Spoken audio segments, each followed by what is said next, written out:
see is somebody take charge and really push forward and seize the opportunity, because the way I look at this, particularly compared to every other region, the top is really kind of dense, and any team who's realistically in the top 10 right now has an opportunity. If they're able to string together back-to-back a victory royale and then a top 2 performance, they could really push forward. As we see that first zone is pulling very far south, probably the most southern zone we've seen out of the 7 games so far.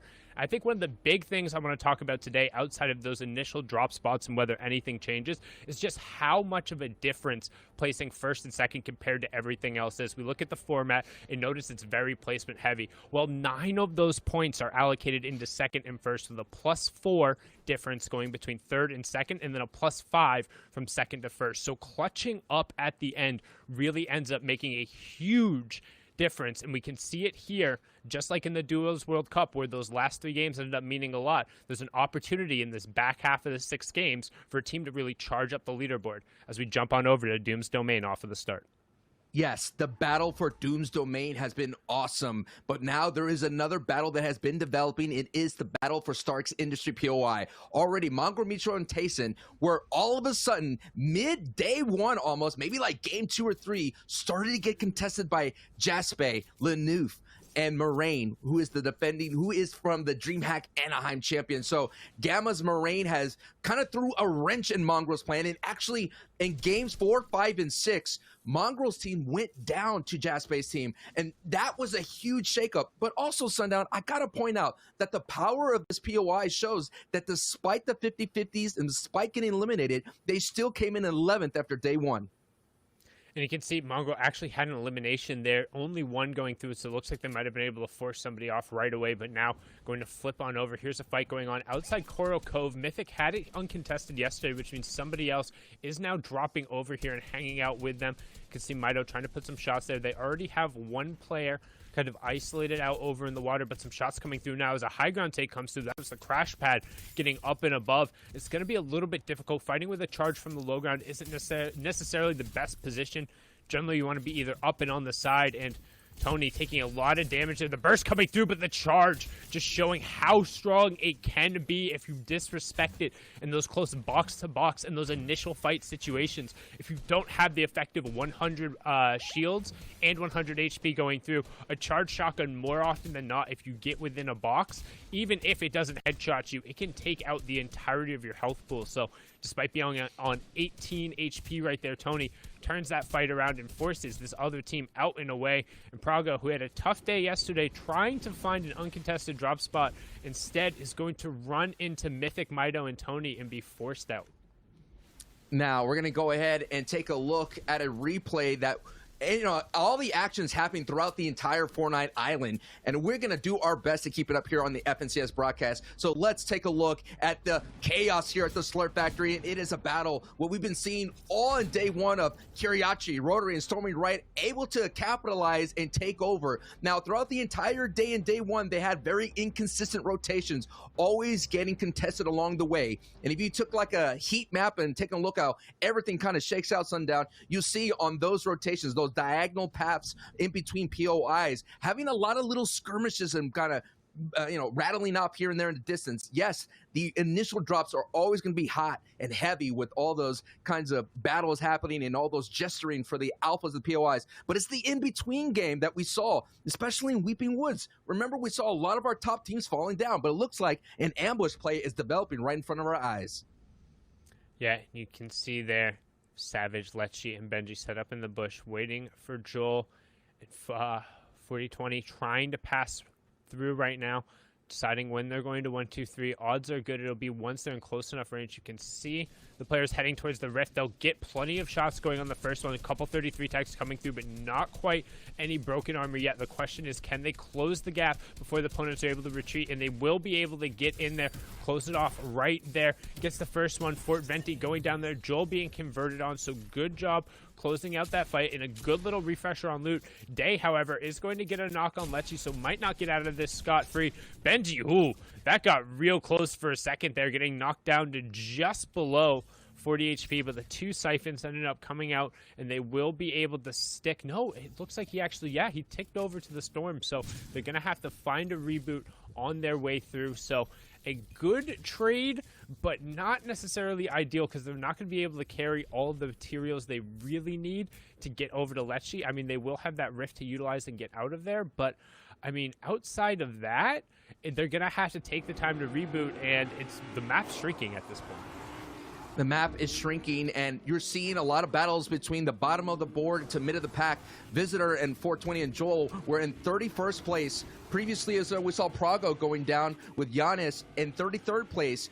So all this is kind of happening. And 4ZR's trio that we're watching right now holds a single game record for 42 points and elims. So this is a team that's been staying hot, and Reese's pick is really doing well. Again, they were holding down the first place about first to fifth games, and all of a sudden they lost it at the very end. Now the question is, that mentality break, that halftime break that we have here between day one and day two, does this team maintain the momentum that is so important and so vital to have? To echo Monster D-Face, you got to show out in 4 out of the 6 games. And already in game 1, we're already seeing some little minute changes in game plan, Sundown.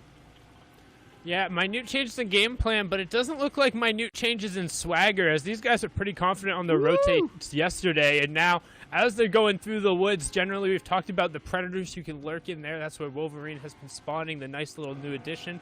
Don't forget those powers are not in the competitive game, but they're just straight blaring the horns and running up right into a fight. They're going to take on Dennis and Kitty over on the side, trying to get some rifle engagements, but they're not afraid to kind of utilize these cars to try and pick off somebody really quickly. We saw them pick off a number of players yesterday, getting free eliminations and just free refreshes on their mats. That's one thing I've actually noticed particularly about this trio. They don't generally prioritize getting maximum mats off of the start. It's more getting center, getting the rotation, making sure they have a little bit of space occupied for themselves. Then if they're able to ambush somebody, they'll get their mats from there, or they'll focus on farming and utilizing the car to move from high-valued resource to high-valued resource. And right now you can see Clement's trio had 5 games where they finished with 5+ eliminations, which in trios is really impressive, honestly. That means over the course of a game, on average, you're taking out basically 2 full teams, which at this level, we talk about kind of the 0.01% in just how good Europe really is. To be able to win 2 fights consistently is, like I said, impressive. But you can see all of these builds just acting as a scarecrow, trying to cover the rift. The French trio will take it and then begin their rotation towards center zone. And you got to give that credit to their drop. Having a very contested, and that is actually who is there in Misty Meadows. It is this squad, the Mia Tifos, were there at Misty Meadows, and they were contesting Clement's squad every single game in 1 through 6 in day 1. And winning those early contestants will very much get you those 5+ elims, and at the same time, those very valuable Storm Surge tags. And that is another piece of the pie they have to solve. Yes, you got to get mats. Yes, you got to get power weapons, but also you got to find the value and putting out that damage output to avoid that deadly Storm Surge sundown. Yeah, they want to stay away from that. You can see the pinch coming in. The Miatafos being pinched by the Grizzy duo, plus Kezix over up at the top representing Rams. However, the Russian trio trying to get a piece of that action there, and you can see Nate and Kezix just continuing to rain down Firestorm. We're trying to get a piece of the action, like I talked about, getting around the opposite side, wants to control and funnel this player back into the fire of the Grizzly players. He'll catch a nice 200 pump as he's able to get the stare there. Also gets the 200 on the ground, so maximizing the Storm Surge damage. We have seen a significant number of players already go down. 19 have fallen, 5 full trios already out of the picture. So a good job pressuring so far there from the European teams, really kind of stamping their claim on a lot of these drop spots and starting the day off strong. And that's what it's really about, particularly as you come into day 2. You want to get rolling in those first couple matches. We've seen just how important it can be.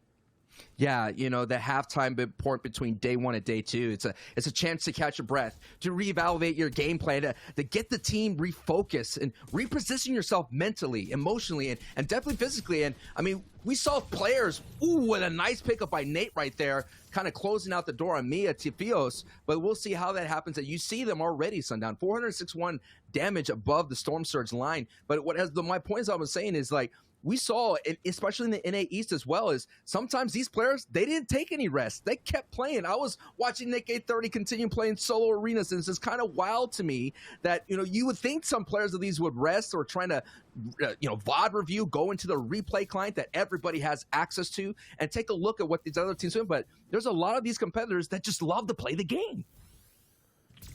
They love to play the game. They love to get the results back. For most of them, it's about seeing the improvement, particularly as a trio, and getting through there and being able to kind of grind out and develop that chemistry, which is something we see particularly a lot more in Europe. You'll see a lot more standing trios, or if not trios, at least parts of trios, right? It's very rare you'll see 3 new players come together. It's generally a duo who has played for a while, or a trio who used to play together reforming, or little ones mix and matching. It's very rare that we see kind of those full-on team changes that encapsulate so many other regions. But one thing I want to talk about right now, Jaspe, Moraine, and Lenouf rotating into the zone from the northwest side, which to me indicates that if they were the ones to drop and contest Stark right away, then they immediately disengaged, hit the rift, and went somewhere else to then get the reboot and rotate back around. Because if you're coming from Stark, you wouldn't be coming in that far away from the northwest side unless you were rotating through cars and they were on foot.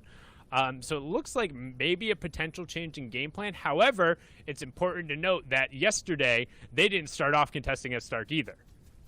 Yeah, exactly that. And I got to kind of echo that point that we saw Savage and Benji's squad kind of like really far up north as well. So we're seeing a lot of early disengagements into those power POIs of Doom's Domain. But now we got a power engagement happening right here. And this is going to be the first time in the EU region that we've seen a southern type Weeping Woods finish. But with some nice pressure from Nako, getting the beams right through, and the spray and the bullets kind of bleed through the builds right there. Nakor and Floki and Clement are keeping on the pressure, and we saw their swagger that they were having taken. It wasn't as big of a swagger taking a whiplash, it was a coup, but still you're feeling the flow that they have, and that is why that stat of that 5 elims, you're just seeing the I guess the confidence, and there is no kind of slowdown momentum for them. And there's one of those squads that are just easily able to get and bolt themselves into that top 5 situation here.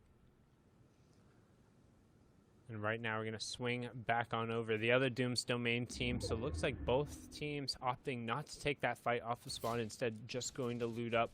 But Raison, Aqua, and Noah were the ones who will be leaving with that mythic bomb. Raison being the one holding it, also has a legendary burst rifle, which I would say honestly getting either an epic or a legendary burst is so key for so many of these trios, because as the point you were referring to, getting those bullets to just kind of sneak in through those builds real quick when you're spraying through, the burst has that potential. If all of a sudden 1 or 2 of those headshot bullets end up sneaking through, or even just a body, that's enough where if you catch a low health member, or it's enough where you're able to then pressure forward. If you have a gas can with you, or in this case, if you have that Doom's mystical bomb, you're able to really kind of press forward onto opponents. And right now you can see them dead center in the zone, have plenty of time to be able to farm up and establish themselves. They're not going to be threatened for at least the next zone, probably the next 2 after that, so they won't have to worry about rotating away until we get to that half and half zone. So now they're just going to be sitting looking for tags, and we're going to swap away from them to somebody who's over on the edge of zone as that circle is just closing, and we can expect plenty of action to be going on as Akusto and Dezinho are trying to make a 2v3 happen here right on the edge.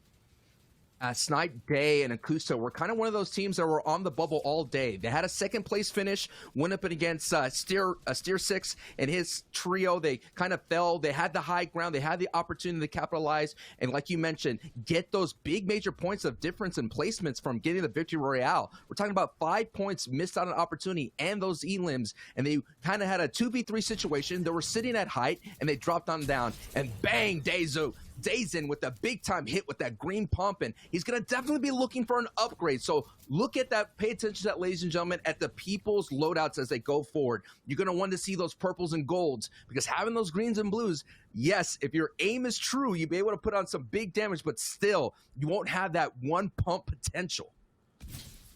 Honestly, I would much rather have any rarity of a charged shotgun than a less than epic or legendary pump shotgun. And me as a personal player, I'm actually a huge advocate for the charged shotgun, or at least having one person running it in trios, particularly because when you get in these really close box-to-box situations, you're already going to have two people who have pumps and going. Having somebody who has kind of that 100 to 120 damage threat from 1 to 2 boxes away, you're able to sneak those shots in trios. You get those opportunities. It's not all the time, but they occur.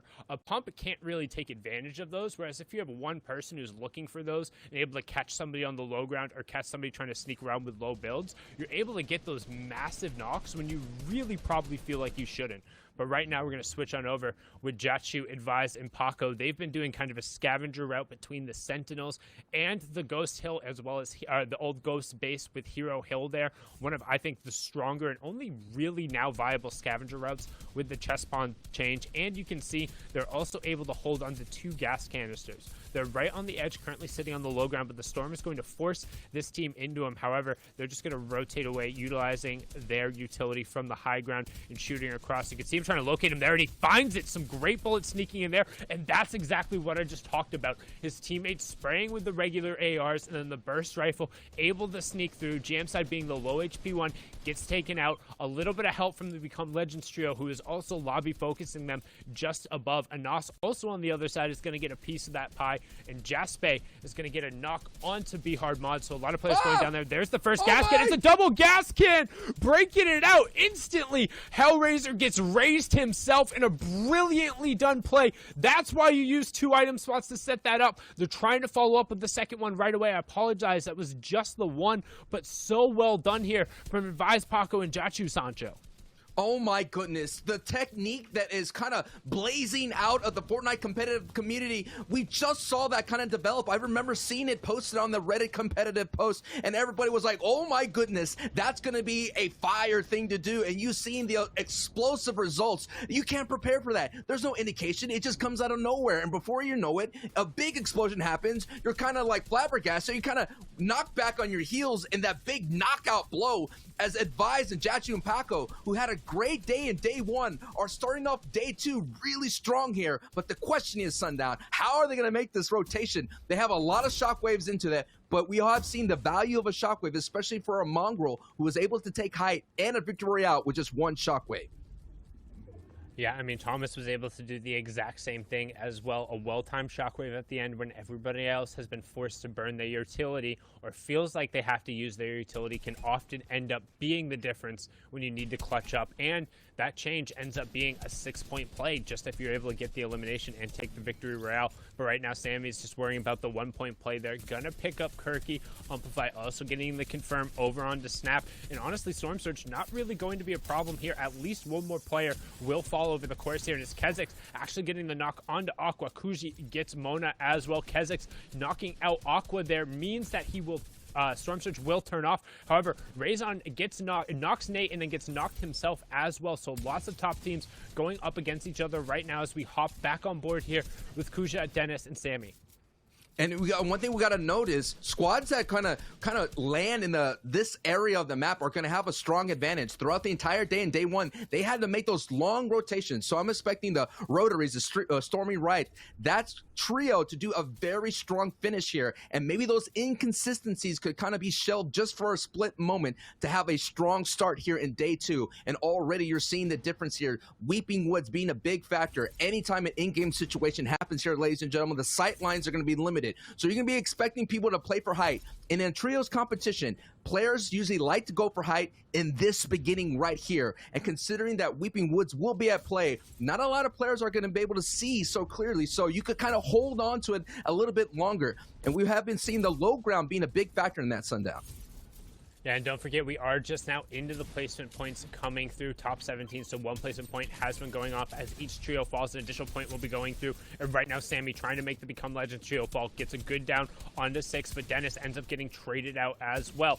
Lariz ends up going down on the opposite side of that to Mongrel. 6 ends up going down as well. So that's going to be the entirety of the Become Legends trio knocked out with only a single placement point going. No, they will still have 1 more member who is up right now. I apologize right there. Noah Riley gets ticked over and his team is out at 17th. And now you can see the battle for higher ground. You hear the crash pads going out as all the utilities being used to try and gain control. There's that Russian trio you were talking about with Rotary and Stormy right on the mid ground tarp trying to get a battle for it. But we also have Mongrel Mongo, Tayson, and Mitro make it into their first endgame in a while with that Starks loot, and you can see they still have the shockwaves. And Tayson, that brilliant shot onto Nate on the high ground. That signals the go. Shockwave goes up 86 on the shield tag, and a brilliant pressure and execute. They're going to look to execute on the high ground now for the rest of the game, Sancho.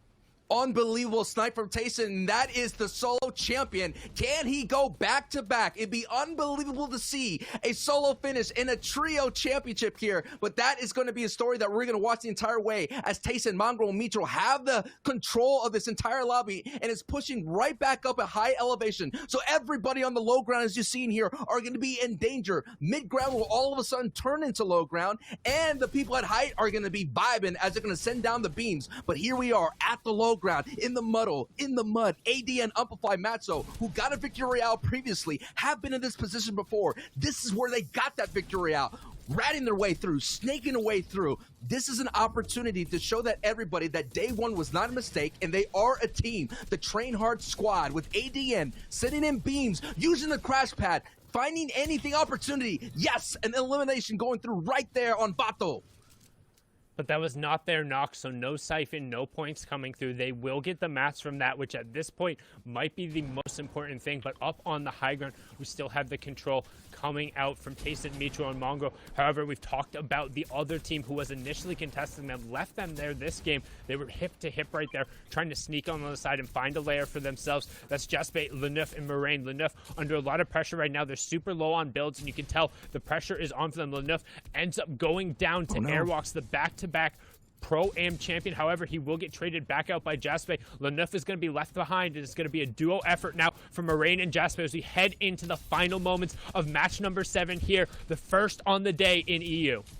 It is zone 9, so it is closing time, ladies and gentlemen. The zone is going to constrict all the way to 0, and the storm will overtake everybody, and it's going to be so important to play your health as a big-time hit on Moraine. Moraine gets an elimination on Mex, so Moraine is cooking right now. The solo star getting another big hit, and you seeing the green pump not being too effective. Oh, the siphon! Yes, what amazing play! The siphon goes through. Sundown, Moraine is on fire right now and cooking. He was so lucky. The unfortunate shockwave sent him out, but he had it down before. I would have yelled pop a bandage if he had one, but instead the siphon ticked over, and now Moraine just living in that circumstance kept him in the lobby. They got at least an additional 3 points, and now Moraine got another knock, but he ends up getting ticked over. He got the top 5 though, so brilliant from there. In the top right we have Mongo, in the bottom right we have Rasco, who's on the low ground. We talked about Mongo, Mitro, and Tayson just running out from the high ground, and that's what they're going to do right now. It's a straight up 3v3. There's one knock on the ground, but we've talked about it. They are hip to hip. It is the Train H duo on the low ground. However, dropping down on top of it, no, it is not actually. It was Vettel, Stursix, and Co. on the low ground. So second place for them. Mongo, Mitro, Tayson with an uncontested Starks will start the day off with a victory royale.